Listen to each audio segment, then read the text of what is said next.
자, 이번 시간에는 율법과 은혜, 하나님께서 먼저 주신 것, 나중에 주신 것, 두 가지를 함께 비교해 보려고 합니다. 성경 말씀은 히브리서 10장 5절에서 10절까지 말씀을 보겠습니다. 히브리서 10장 5절에서 10절. 그러므로 그분께서 세상에 들어오실 때에 이르시되 희생물과 헌물은 주께서 원치 아니하시고 오직 나를 위하여 한 몸을 예비하셨나이다. 죄로 인한 번제 헌물과 희생물들은 주께서 기뻐하지 아니하시나이다. 그때 내가 말하기를 오 하나님이여 보시옵소서. 두루마리 책에 나에 대해 기록된 바와 같이 내가 주의 뜻을 행하러 오나이다 하였나이다 하시느니라. 위에서 그분께서 이르시기를 희생물과 헌물과 번제 헌물과 죄로 인한 헌물은 주께서 원치도 아니하시고 기뻐하지도 아니하시나이다 하셨는데 그것들은 율법에 따라 드리는 것이라. 그 뒤에 그분께서 이르시기를 오 하나님이여 보시옵소서. 내가 주의 뜻을 행하러 오나이다 하셨으니 그분께서 첫째 것을 제거하심은 둘째 것을 세우려 하심이라. 바로 이 뜻으로 말미암아 예수 그리스도의 몸이 단 한 번 영원히 드려짐을 통해 우리가 거룩히 구별되었노라. 오늘 이 말씀을 보면요, 9절에 그 뒤에가 나오죠. 그 뒤에, 그 앞쪽은 뭐가 나옵니까? 이 모든 것들은 율법에 따라 드리는 것이라. 그런데 그 뒤에 율법에 따라 드리는 것이 아닌 새로운 것이 왔다는 겁니다.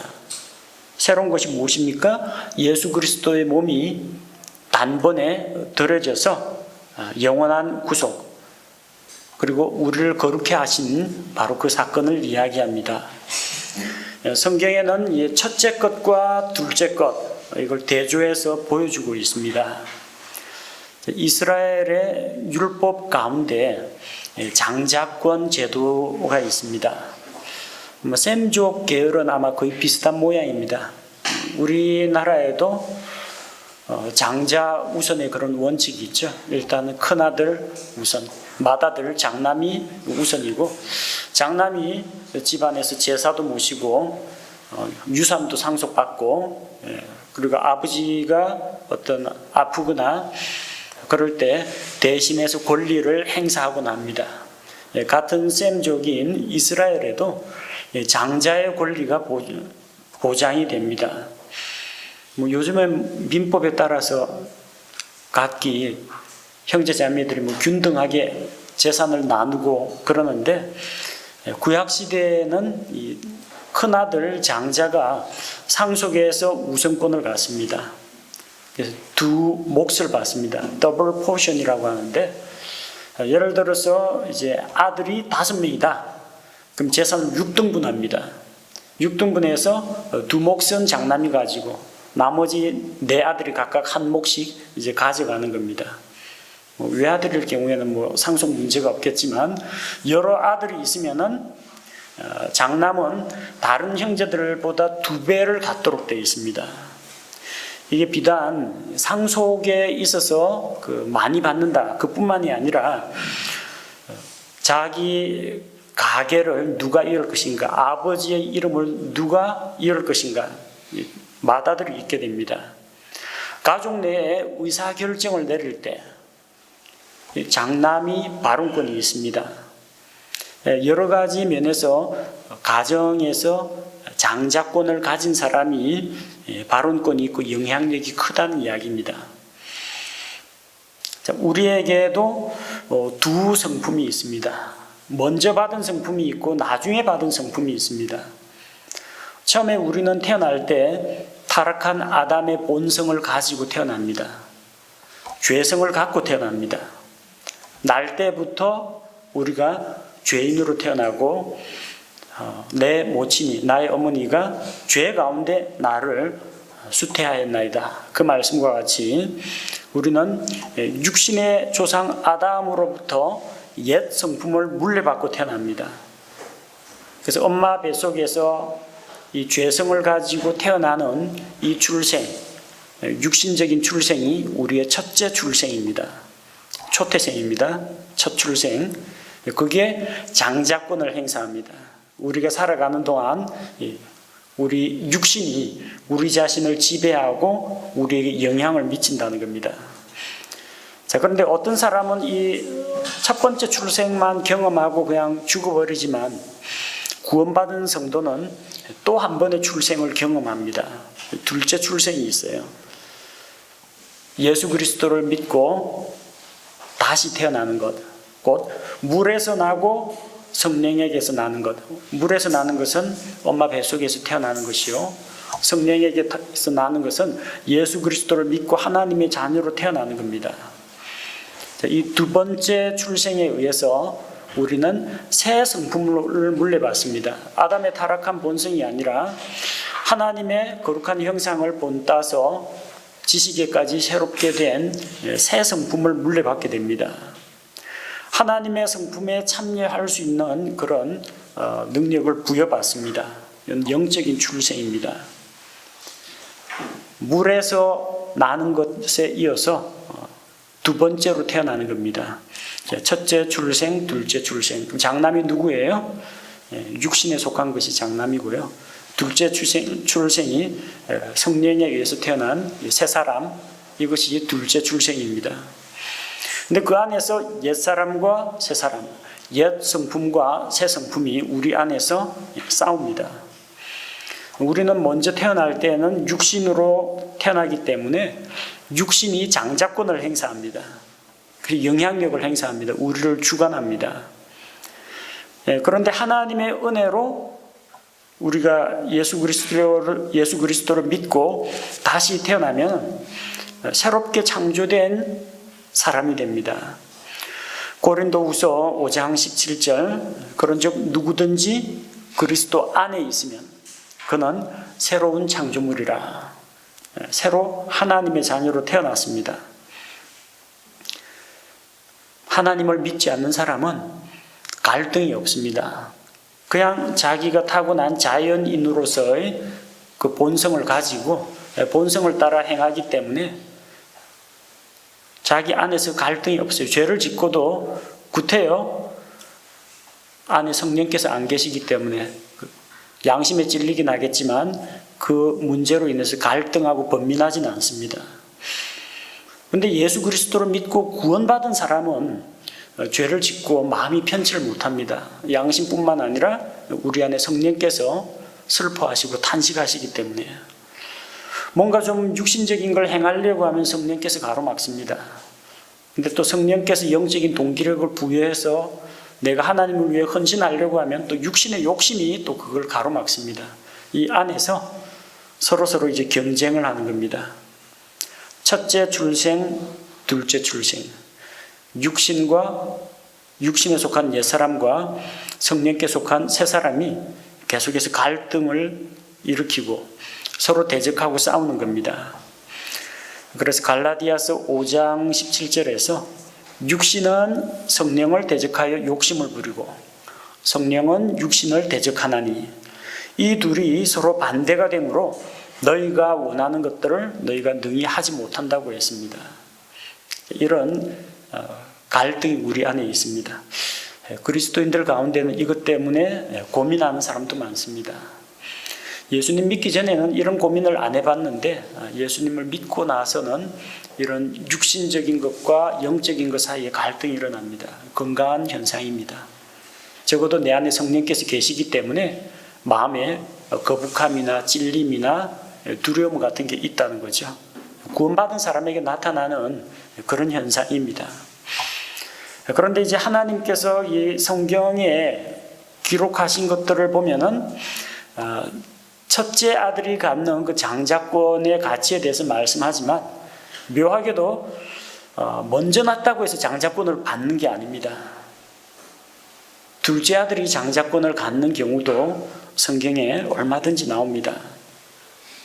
자, 예를 들어서 성경에 어떤 예가 있습니까? 아담의 아들 가인과 아벨 가운데서 가인이 아버지 가업을 이어받았어요.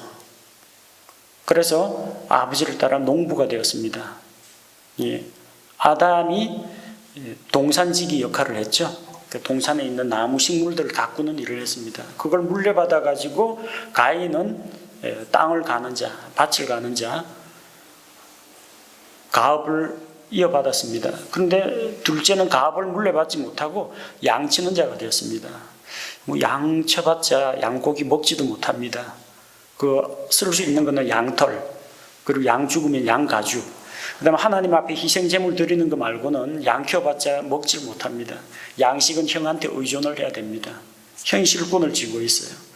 근데 결과는 어떻게 됐습니까? 가인은 타락한 길, 자기가 만든 종교에 빠져가지고 곁길로 나가버렸고, 아벨은 순교당하죠. 아벨의 믿음을 하나님께서는 어렵다고 인정하셨습니다. 실질적인 것은 아벨의 죽음 이후에 태어난 셋. 아벨이 예수 그리스도의 죽음을 이야기한다면 셋은 예수 그리스도의 부활을 의미합니다. 셋 계열로 해서 하나님의 백성이 내려오죠. 노아 가족 가운데 셈, 함, 야벳, 우리가 흔히 중요도 순서로 셈, 함, 야벳을 이야기하는데, 그러다 보니까 셈이 장남인 줄 아는데 셈은 장남이 아닙니다. 장남이 아님에도 불구하고 하나님께서는 셋 계열을 통해서 이 믿음의 자손들이 이 땅에 퍼져나가게 하셨습니다. 그리고 데라에게 있는 그 아들 아브라함은 장남이 아닙니다. 그럼에도 불구하고 아브라함이 하나님의 약속을 받았습니다. 나홀과 하란이 있지만 아브라함이 장자권을 계승하게 됩니다. 아브라함에게는 이스마엘과 이삭이 있습니다. 이스마엘이 먼저 태어났어요. 그런데 장자권은 이삭이 물려받습니다. 이스마엘은 육신을 따라 태어났습니다. 하나님께서 주신 아들이 아니라 아브라함과 그 아내가 서로 의논해가지고 사라의 여종, 이집트 출신의 여종을 아브라함에게 붙여줘가지고 낳은 겁니다. 인간의 육신적인 계획과 육신적인 결정에 따라서 태어났습니다. 물론 몸은 아브라함의 몸을 빌어가지고 태어났습니다. 그러나 약속의 자녀는 아닙니다. 이삭은 하나님께서 내가 사라에게 아들을 주겠다. 사라의 몸을 통해서 태어났습니다. 그래서 창세기 21장 12절은 이는 이삭 안에서 내시가 부름을 받을 것이기 때문이라. 육신으로 따지면은 첫 아들은 이스마엘이고 둘째가 이삭입니다.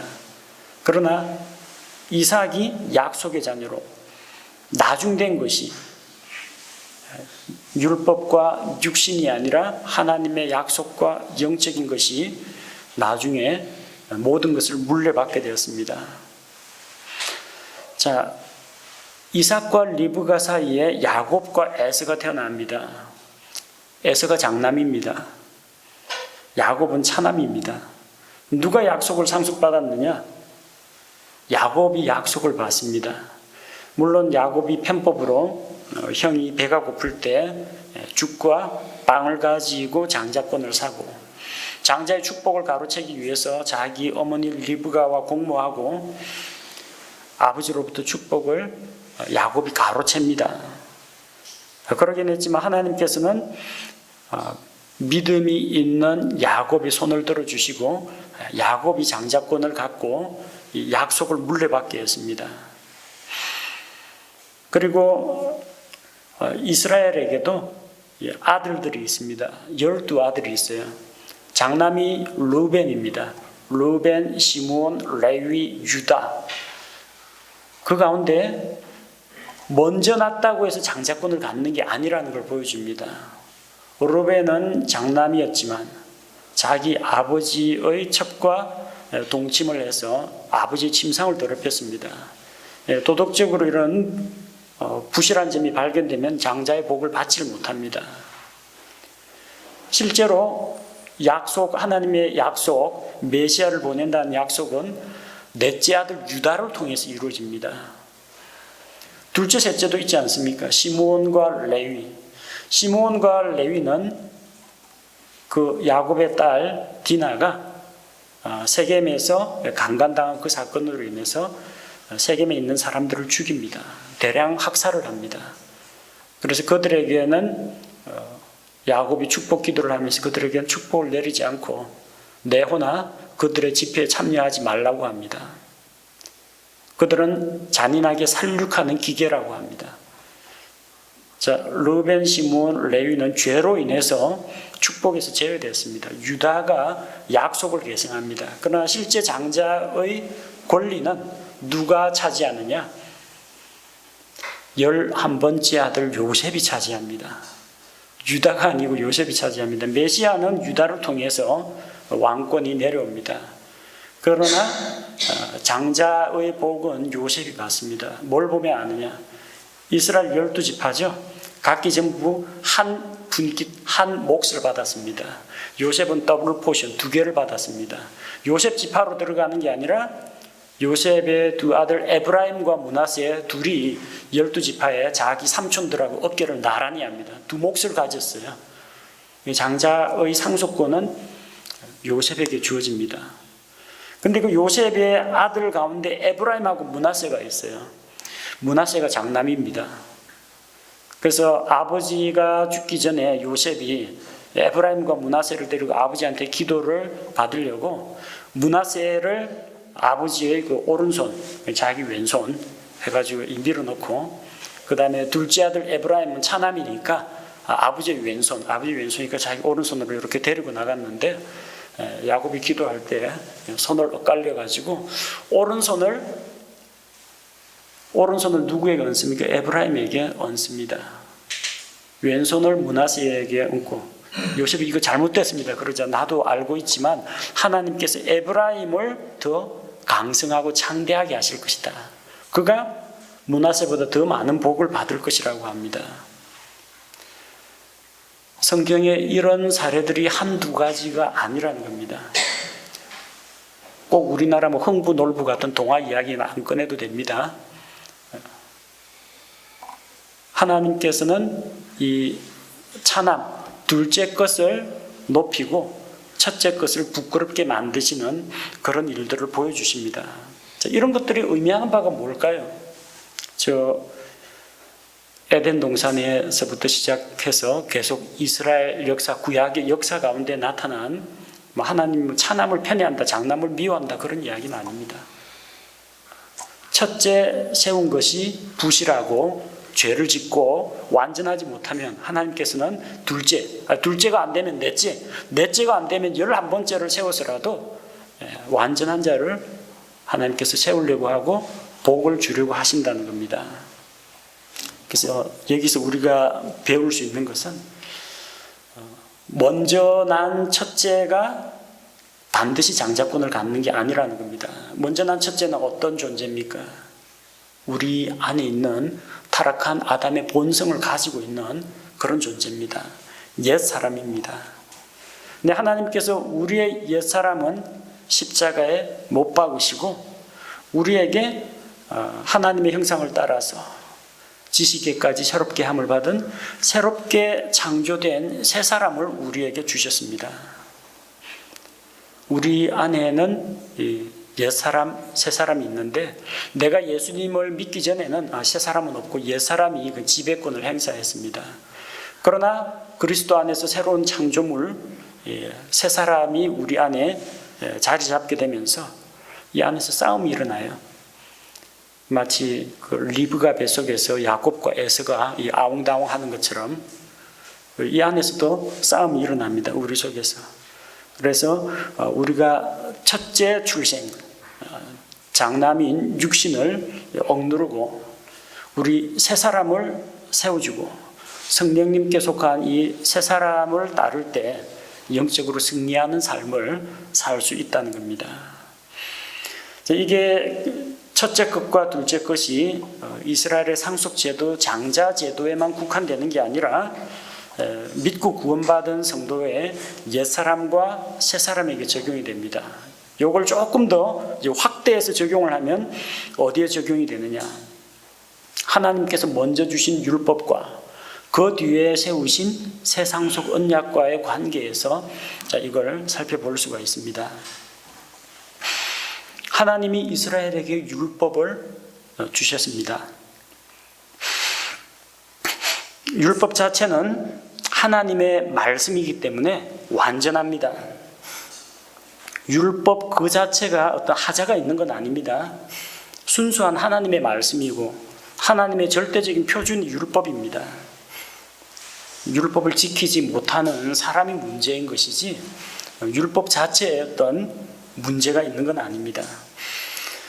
그런데 이 율법은 사람에게 어떻게 살아라라는 것을 명령을 하는데 사람들로 하여금 그렇게 살도록 만들어주지는 못한다는 겁니다. 그렇게 되면 참 어떻겠습니까? 여러분 바른 생활 책, 도덕책, 좋은 책들 많죠? 좋은 말 하는 옛 성현들의 지혜들 많습니다. 다 좋은 말씀이에요. 근데 왜 사람들이 이렇게 상태가 이러냐? 그건 알고는 있는데 그대로 살아가지를 못해서 그렇습니다. 율법도 선하고 좋은 것입니다.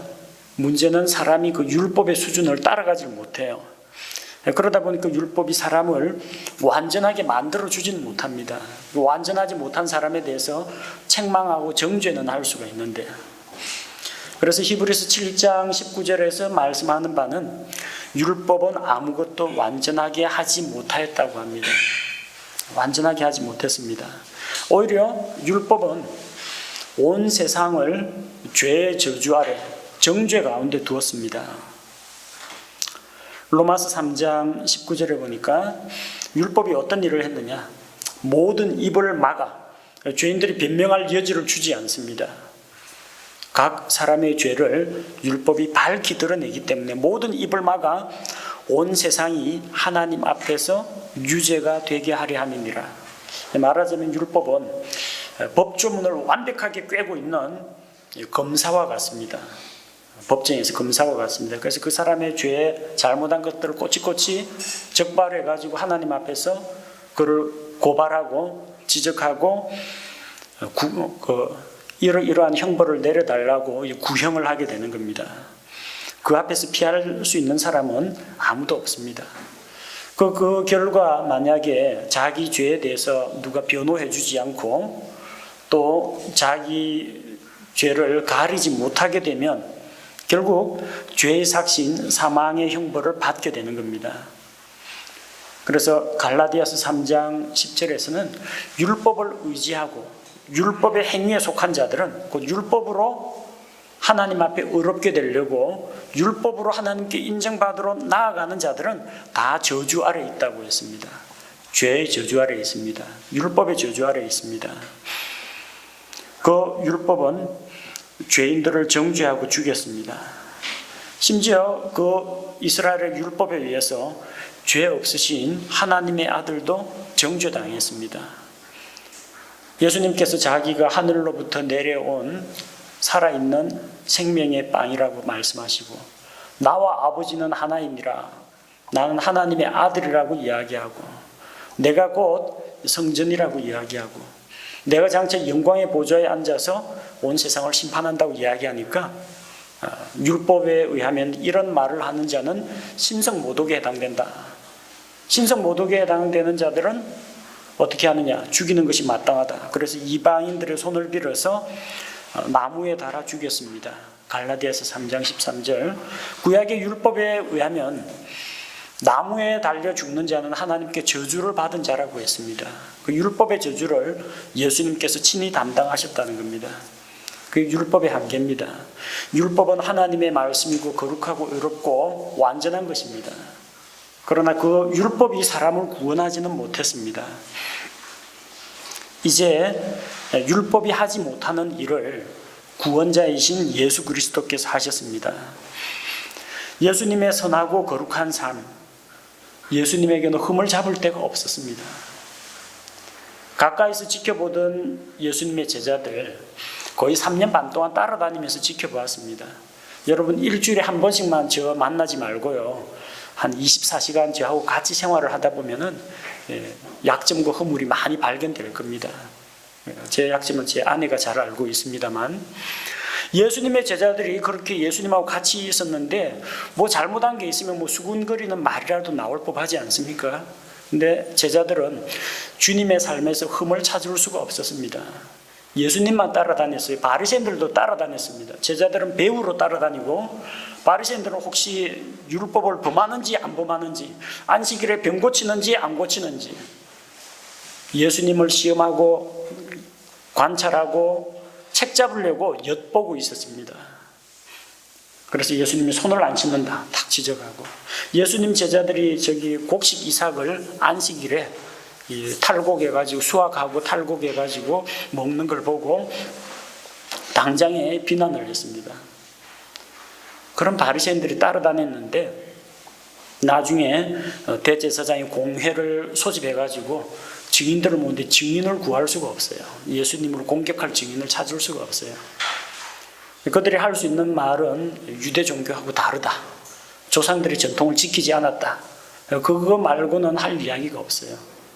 그래서 이방인의 재판관에게 넘겼는데 로마 총독, 뭐 오늘날과 같은 뭐 근대화된 법체계는 아니지만 그래도 그리스 로마 시대를 내려오면서 뭔가 좀 과학적이고 논리적이고 그리고 이런 법적인 체계가 갖춰진 로마 법정에서 예수님에 대해서 조사를 해보니까 총독이 할 말이 없었습니다. 나는 그에게서 어떤 잘못도 발견할 수 없노라. 2번씩이나 선언했습니다.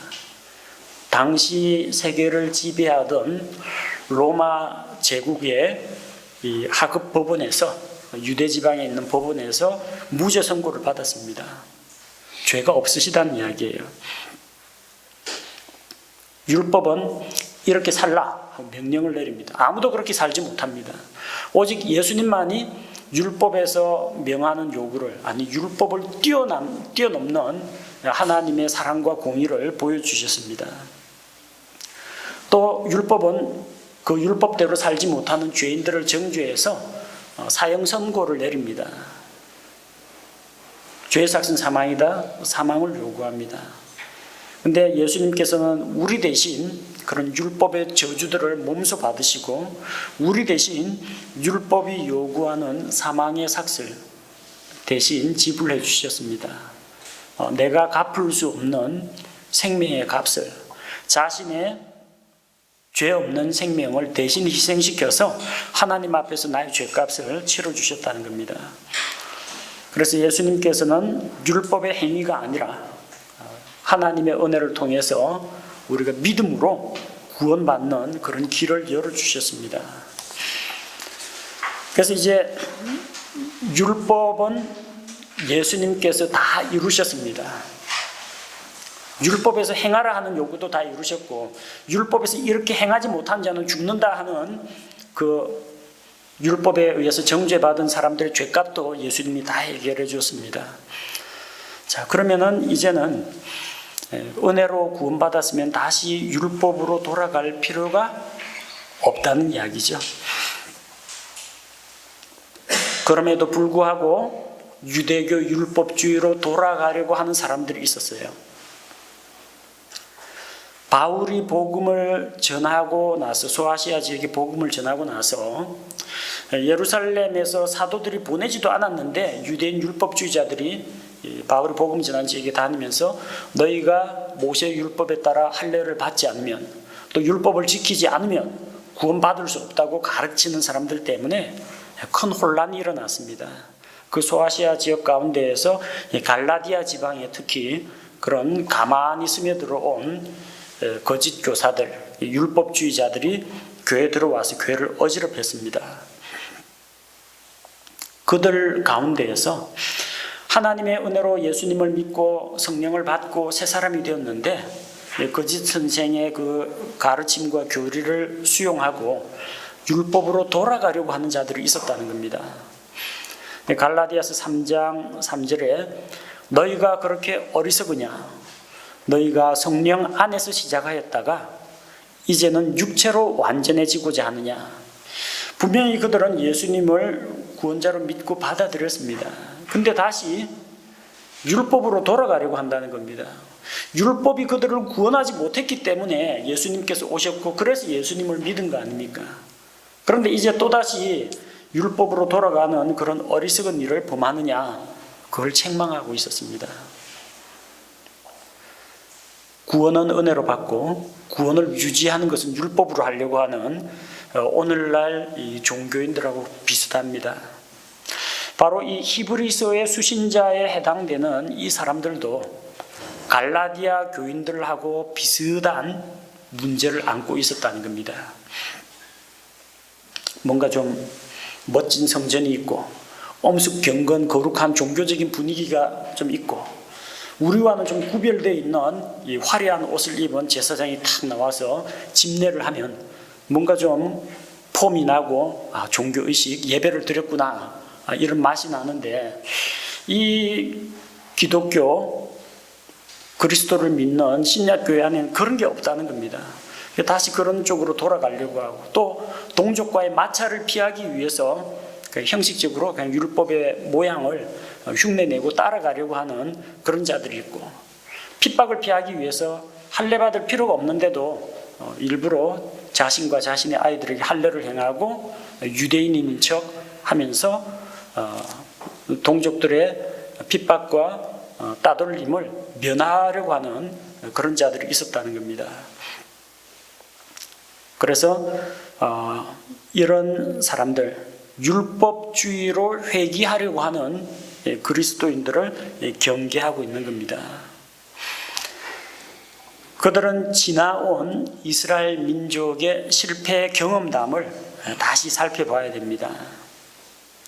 자, 이스라엘은 하나님께서 기름 부음 받은 자, 왕과 제사장과 대언자들, 이런 사람들을 보냈습니다.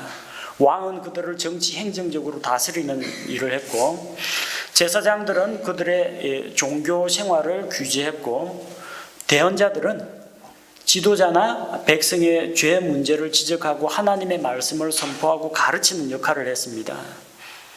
어떻게 됐어요? 왕 세워달라고 해서 왕을 세워줬더니 왕이 타락하니까 백성이 함께 타락을 합니다. 제사장들은 거룩한 삶의 모범이 돼야 되는데 백성이 죄짓기를 기다립니다. 가만히 있으면 먹을 것도 돈도 안 생깁니다. 백성이 죄를 지어야 재물을 가지고 옵니다. 죄를 지어야 고기가 들어오는 겁니다. 그러니까 제사장들이 그들의 마음을 자기 백성의 죄에 두었다. 그리고 제사장도 함께 타락하고 죄인이 되었습니다. 대언자들은 하나님께서 대언자들을 보내줬는데 대언자가 타락해서 백성들을 듣기 좋은 이야기만 합니다. 적군이 쳐들어와도 하나님이 지키실 것이다, 안심하라, 이러는 대언자는 칭찬을 받습니다. 애국자요 민족주의자입니다. 너희가 범죄했기 때문에 하나님께서 바빌론 군대의 손에 예루살렘을 무너뜨리시고 성전을 회파하고 이렇게 하면은 민족 반역자가 됩니다. 그러니까 어느 쪽으로 하려고 해요? 백성들 비율을 맞춰주는 그런 대언자들이 나오게 되는 겁니다. 왕, 제사장, 대언자 다 좋은 제도입니다. 근데 어떻게 돼요? 인간이 하다 보니까 타락한 왕, 타락한 제사장, 타락한 대언자가 나온다는 거예요. 하나님께서 그들에게 할례도 율법도 성전도 언약들도 주셨습니다. 하지만 그럼에도 불구하고 그들은 실패했습니다. 할례는 그냥 형식적으로 몸에다가 상처 내는 것으로 그냥 거쳐버렸고, 왜 하나님께서 아브라함에게 할례를 주셨는지 할례 언약의 의미를 깨닫지 못했습니다. 자기 마음을 찢고 자기 마음속에 들어온 것을 다 하나님 앞에 드러내 보이고 해야 되는데, 그들은 영적인 할례는 받지 못하고 몸에다가 육신의 할례만 받았습니다. 율법을 하나님께서 주셨는데 형식적으로 율법의 모양만 지키고 율법에서 이야기하는 사랑과 정의는 실행하지 않았습니다. 하나님께서 그들에게 제사장 왕국으로 삼아주시겠다고 하고 다윗 언약을 통해서 이스라엘 왕국에 대한 약속을 주셨는데 결국 죄짓고 나라 잃고 유랑하는 신세가 되었습니다. 율법이 있는데 왜 이런 일이 일어납니까? 율법을 못 지켜서 그렇습니다. 율법이 뭔가 나쁜 거 가르쳐서 그런 게 아니라 율법대로 살지 못했기 때문에 그렇습니다. 그런데 하나님께서는 결국 이스라엘 민족을 다시 회복시킬 거 아닙니까? 뭘로 회복시키시겠어요? 율법으로요? 율법 때문에 실패했는데, 다 걸려 넘어졌는데, 율법의 수준이 하나님 수준, 하나님의 거룩함의 수준이라 너무 높아서 따라가질 못하는데 또 율법 주면은 그 누가 다시 돌아와가지고 하나님과 관계를 회복하겠습니까? 다 율법에 의해서 정죄받은 죄인들인데, 이스라엘의 회복은 율법에 의해서가 아니라 하나님의 은혜에 의해서 이루어지는 겁니다. 율법이 아니라 하나님의 은혜입니다. 히브리서 8장 9절 10절에 보면은 이미 모세 언약을 통해서 그들에게 언약을 주셨습니다. 이스라엘과 언약을 맺으셨는데 8절에 보니까 그들에게 흠을 발견하시고, 그리고 9절에 보니까 이제는 내가 그들의 조상들의 손을 잡고 이집트 땅에서 이끌고 나오던 날에 맺은 언약이 아니라, 그 언약이 뭐예요? 모세 언약, 율법 언약입니다. 그들이 내 언약 안에 머물지 아니하였으므로 내가 그들을 소중하게 여기지 않았다는 겁니다. 자, 그 언약에 한계가 있었다는 겁니다. 그래서 그날들 이후에는 장차 이스라엘을 회복할 때는 내가 이스라엘의 집과 맺을 언약은 이것이니 곧 내가 내 법들을 그들의 생각 속에 두고, 옛날에는 어디에 두었어요? 돌판에다가 십계명 새겨주셨습니다. 양피지에다가 율법을 문서로 작성하게 했습니다. 그런데 그게 아니라 이제는 내 법들을 그들의 생각 속에 두고 그들의 마음속에 그것들을 기록하여 나는 그들에게 하나님이 되고 그들은 내게 한 백성이 되리라. 주가 말하노라. 하나님께서 이런 약속을 주셨습니다. 자, 놀라운 그런 축복입니다. 이스라엘의 회복은 이전에 모세 언약, 구약시대 율법으로 안 하고 뭘로 한다고요? 새로운 언약으로 하신다는 거예요. 이스라엘을 회복시키기 위해서. 이게 무슨 말인지는 이방인들은 몰라도 히브리 출신의 성도들은 이게 무슨 말인지 압니다. 예레미야와 에스겔을 통해서 이미 이 말씀을 새 언약에 대해서 알려주셨기 때문에 이제 그들은 이 내용을 이해를 하는 겁니다.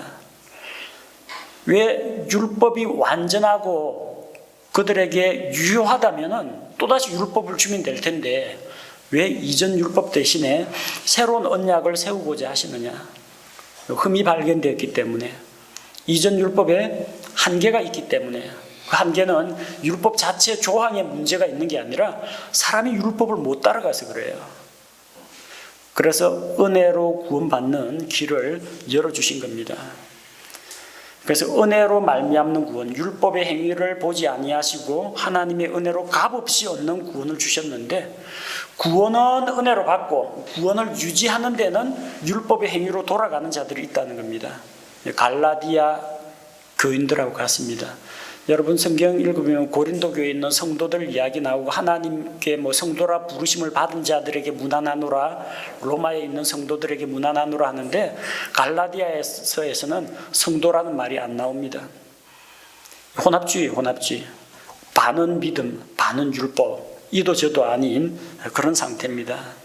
제가 이야기할 때 갈라디아 교인이라고 이야기하지 갈라디아 교회 성도라고는 부르지 않습니다. 그런 자들은 어떤 자들이에요?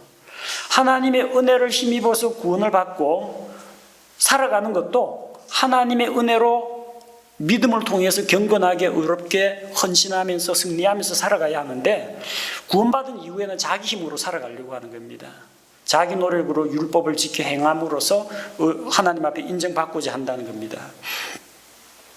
자, 디도서 2장 11절 12절 말씀에 보면 구원을 가져다 주시는 하나님의 은혜가 모든 사람에게 나타나 우리를 가르치시되 경건치 아니한 것과 세상에 속한 정욕들을 우리가 거부하고 이 현 세상에서 맑은 정신을 가지고 의롭게 하나님의 뜻대로 살며. 자, 하나님의 은혜가 우리에게 무엇을 해주셨어요? 구원을 가져다 주시는 하나님의 은혜. 하나님의 은혜로 우리가 구원을 받습니다. 구원받고 끝이에요. 그 은혜가 우리에게 나타나서 어떤 일을 했느냐? 경건치 아니한 걸 버리게 하고, 세상에 속한 정욕들을 거부하게 하고, 맑은 정신을 가지고 살게 하고, 의롭게 살게 하고, 하나님의 뜻대로 살게 했다는 겁니다. 뭐가? 하나님의 은혜가.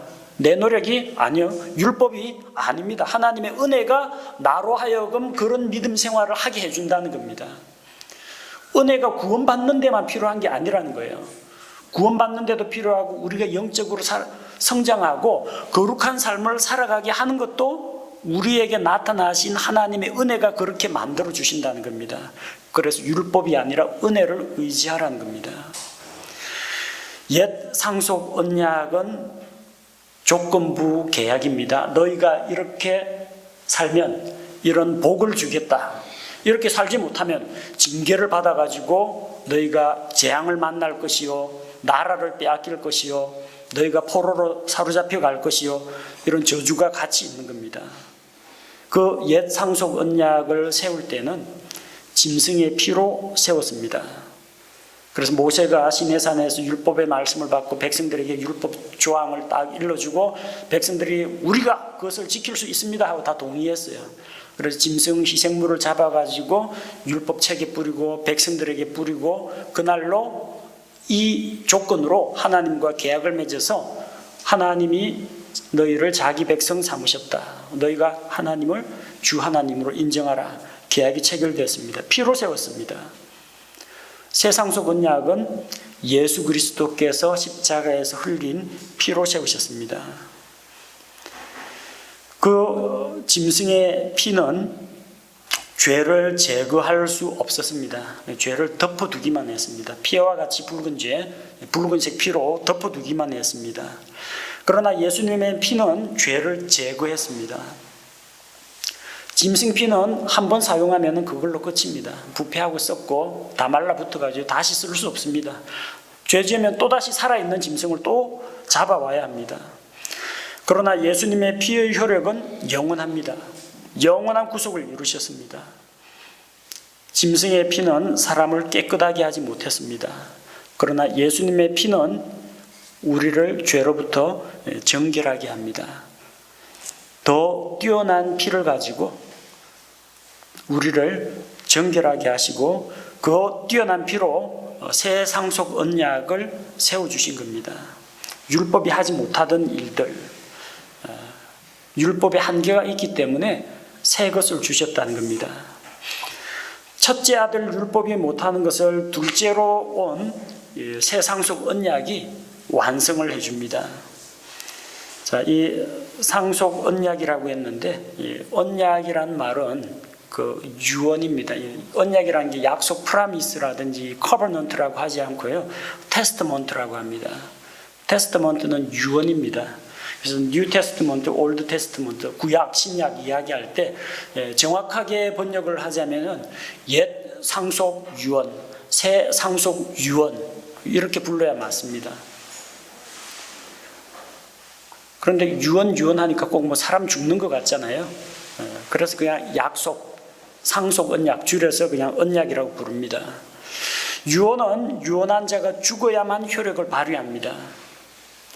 히브리서 9장 16절에서 17절, 상속 언약이 있는 곳에는 또한 반드시 상속 언약하는 자의 죽음이 필히 있어야 하나니, 상속 언약은 사람들이 죽은 뒤에라야 효력이 있고 상속 언약하는 자가 살아있는 동안에는 아무 힘이 없느니라. 자기가 죽기 전에 자식들에게 재산 분배를 어떻게 하겠다, 이런 걸 유언장으로 남깁니다. 그는 변호사나 법무사에 입회하여서 공증을 받아가지고 증인들 앞에서 서명을 하고 인을 치고 보관을 합니다. 누가 그 사본을 갖고 있다 하더라도 재산을 청구할 수가 없어요. 유언한 사람이 죽어야만 집행하는 겁니다. 그게 상속 유언입니다.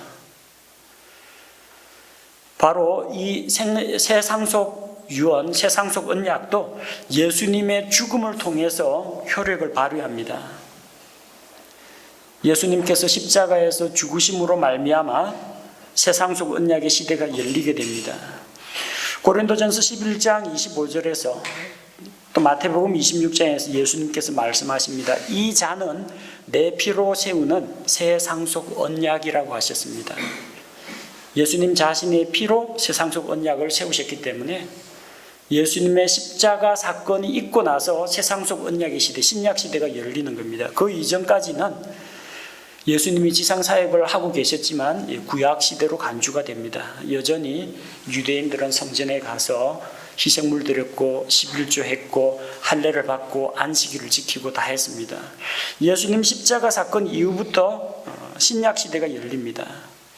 예수님의 십자가의 죽음과 부활을 통해 바로 새 상속 언약의 집행자가 되셨습니다.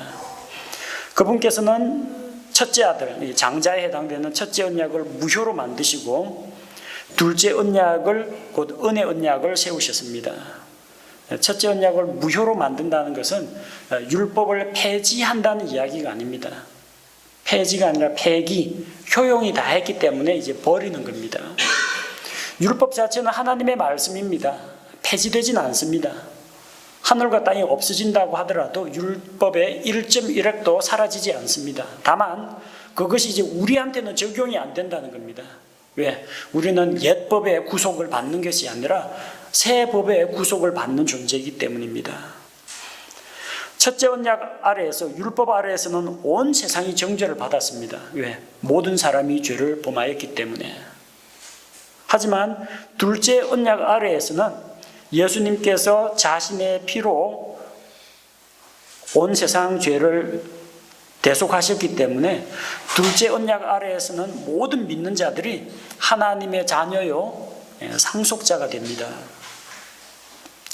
옛 상속 언약보다 새 상속 언약이 뛰어나다는 겁니다. 새 상속 언약에서 무엇을 보장하고 있습니까?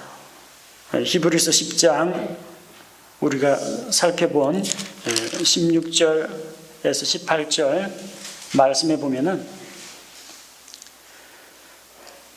내 법들을 그들의 마음속에 둔다. 우리가 아까 살펴봤죠. 그리고 17절에 또 내가 그들의 죄들과 불법들을 다시는 기억하지 아니하리라 하셨느니라.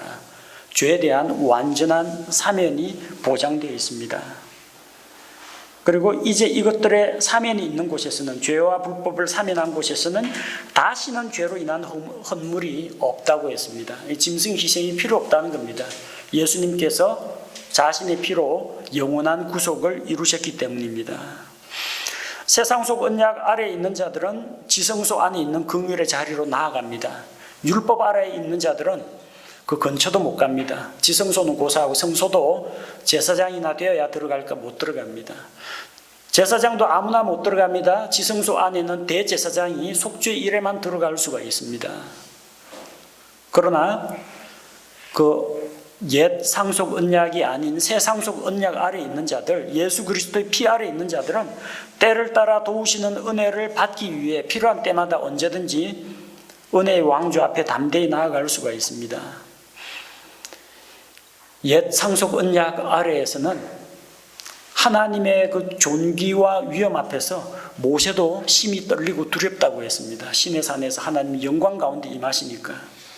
솔로몬 성전을 하나님 앞에 봉헌해 드렸는데 성전 안에 구름과 연기가 자욱하게 끼어가지고 그 영광에 압도되어서 제사장들이 다 엎드렸습니다. 감히 서서 섬기지를 못했다고 했습니다. 그러나 새 상속 언약 아래에 있는 자들은 우리가 죄로부터 정결하게 되어서 충만한 확신을 가지고 당당하게 나아갈 수가 있게 됩니다. 그리고 우리가 지금 믿고 있는 신앙 고백을 굳게 붙잡고 사랑과 선한 행위를 격려하고 우리가 믿음으로 구원받았듯이 믿음으로 살아갈 때 더 낫고 큰 보상을 받습니다. 구약시대에는 율법은 지켜야 마땅한 겁니다. 율법 잘 지킨 사람 상 주지는 않습니다. 그건 마땅히 지켜야 되는 겁니다. 의무조항입니다. 유일하게 상이 약속된 게 있다면 부모에게 효도하라. 그거는 상이 있습니다. 그러나 10계명 잘 지켰다고 상 주는 거 없습니다. 저 우상숭배 안 했습니다. 그 당연한 일이다. 저 도둑질 안 했습니다. 그 당연한 일이다. 저 살인 안 했습니다. 살인 안 하는 게 당연한 겁니다. 그거 가지고 10계명 지켰다고 상 안 줍니다. 그러나 우리가 믿음을 따라서 하나님의 말씀에 순종하고 헌신하고 섬김의 삶을 살고 영적으로 승리하는 삶을 살 때는 더 낫고 큰 보상이 있다고 했습니다. 첫째 것보다 둘째 게 낫죠. 첫째 것 가인이나 이스마엘이나 루벤이나 왜 상속자가 못 되었습니까? 죄 때문입니다. 흠이 발견되었기 때문입니다. 왜 하나님께서 이 시대에 율법으로 사람을 구원하지 않느냐? 율법이 한계가 있기 때문입니다. 하나님의 말씀이 잘못된 게 아니라 사람이 율법의 수준을 감당을 못하기 때문입니다. 그래서 은혜를 베푸시고 율법의 행위가 없어도 값없이 거저 구원해 주시는 겁니다. 옛 상속 언약에 비해서 새 상속 언약이 이렇게 나은데 너희가 왜 자꾸 옛날로 돌아가서 하나님의 은혜로 시작해서 은혜와 믿음으로 마쳐야지. 구원은 은혜로 받고 구원을 유지하는 것은 자기 행위를 의지하는 이런 어리석은 일을 범하지 말라는 겁니다. 율법의 시대는 지나갔고 이제 하나님께서 주신 새로운 은혜의 시대가 열렸습니다. 율법으로 돌아가지 말고 신약 시대, 은혜의 시대에 나와서 담대하게 앞으로 나아가는 믿음의 생활, 영원한 본향을 향해서 완전함을 향해서 나아가는 그리스도인이 되자는 것이 오늘 본문의 메시지입니다.